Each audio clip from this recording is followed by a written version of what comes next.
What if I told you an empire was challenged not by an army but by thousands of unarmed women?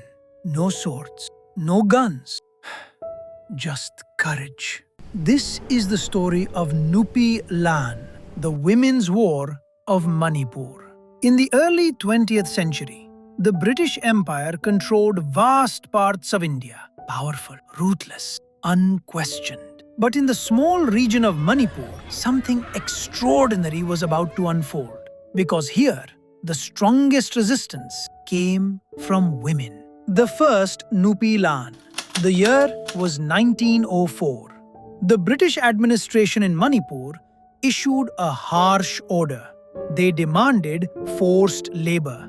Local men were ordered to rebuild British buildings without pay, without choice. This system was known as lallup.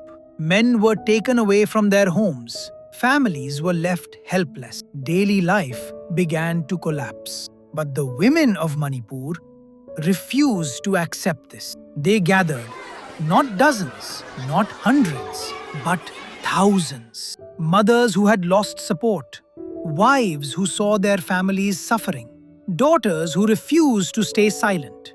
They marched to the British offices. They surrounded the officials. They protested loudly. They didn't leave. Day turned into night, but the women stood firm. Imagine the scene. An empire used to obedience, now facing a sea of fearless women. No weapons in their hands, but fire in their voices. The British were shocked. They had faced revolts before, but not like this. Not so united, not so relentless. And slowly, they were forced to respond. The pressure worked. The order was withdrawn. For the first time, the women of Manipur had forced the British Empire to step back. But this was only the beginning. The second Nupi Lan. Years passed, but the struggle returned, stronger than before. The year was 1939. This time, the issue was not labor, it was survival. Rice, the lifeline of Manipur, was being exported outside the region.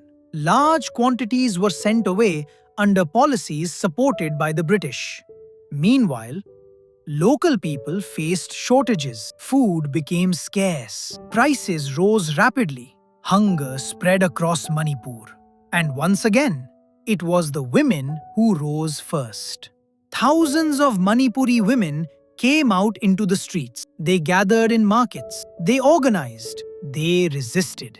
They blocked roads. They stopped rice exports. They confronted traders and officials. This wasn't just protest anymore.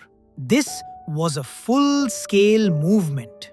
The women stood in front of bullock carts, preventing rice from being taken away. They risked arrest.